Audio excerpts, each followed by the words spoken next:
എന്റെ കുടുംബം തകർത്ത് എന്റെ സർവ്വതും പിടിച്ചു വാങ്ങിച്ച് എന്റെ മക്കളെയും എന്നെയും വേർപെടുത്തി വിടാൻ മധ്യസ്ഥ വഹിച്ച ഉമ്മൻചാണ്ടി ആ മര്യാദകേടന് മറുപടി പറയണ്ടെന്ന് വിചാരിച്ച വായിൽ ഒരലിട്ടാൽ കടിക്കാത്ത ആരുമില്ല. എന്റെ കുടുംബം തകർത്ത് എന്റെ മക്കളെയും എന്നെയും വഴിയാധാരമാക്കി രണ്ടു വഴിക്കാക്കിയ ദുഷ്ടത്തരത്തിന് ഉമ്മൻചാണ്ടി മറുപടി പറയും. ഉമ്മൻചാണ്ടിയുടെ മകൻ മറുപടി പറയും.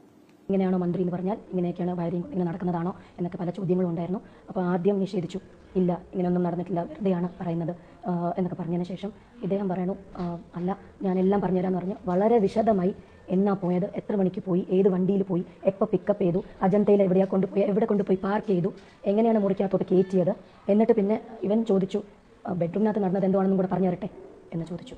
അപ്പോൾ ട്രാപ്റ്റായി. അത് കഴിഞ്ഞപ്പോഴത്തേക്ക് നേരെ അയാളുടെ കാലിലോട്ട് വീണു. എന്നിട്ട് മാപ്പ് ക്ഷമിക്കണം തെറ്റുപറ്റിപ്പോയി ഇങ്ങനെ റിപ്പീറ്റഡ്ലി പറഞ്ഞുകൊണ്ടിരുന്നു.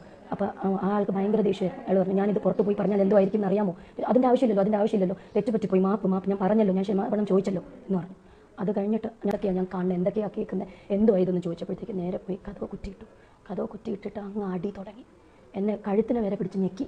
ഞാൻ വിചാരിച്ചു ഞാനിപ്പോൾ ചത്തു, എനിക്ക് എൻ്റെ കുട്ടികളായിരുന്നു എൻ്റെ കണ്ണിൻ്റെ മുമ്പിൽ വന്നുകൊണ്ടിരിക്കുകയായിരുന്നു, അവർക്ക് വേണ്ടി ഞാൻ ജീവിച്ചാലേ പറ്റൂ.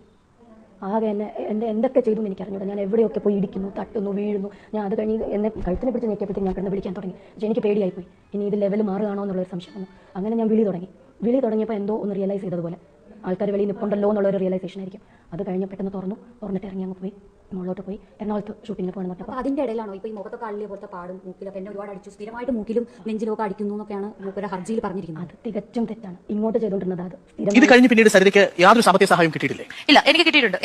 എനിക്ക് ബാലകൃഷ്ണപിള്ള സാർ എനിക്ക് എമൗണ്ട് തന്നെ ഹെൽപ്പ് ചെയ്തിട്ടുണ്ട്. ഇല്ല ഞാൻ പറയില്ല, എന്റെ വീട് പട്ടിണി കിടന്നിട്ടില്ല. ഞാൻ ജയിലായിരുന്നു ഒരു മാസവും എന്റെ വീട് പട്ടിണി കിടന്നിട്ടില്ല. അത് എനിക്ക് നന്നായിട്ട് അറിയാം.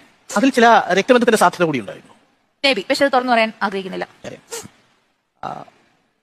ഇങ്ങനെ ഒരു മകൻ മരിക്കുമ്പോൾ പോലും എന്നെ കാണാൻ വരണം എന്നെനിക്ക് ആഗ്രഹമില്ല. ഞാനാണ് മരിക്കുന്നതെങ്കിൽ ആഗ്രഹമില്ല. കാരണം എന്തിനാഗ്രഹം?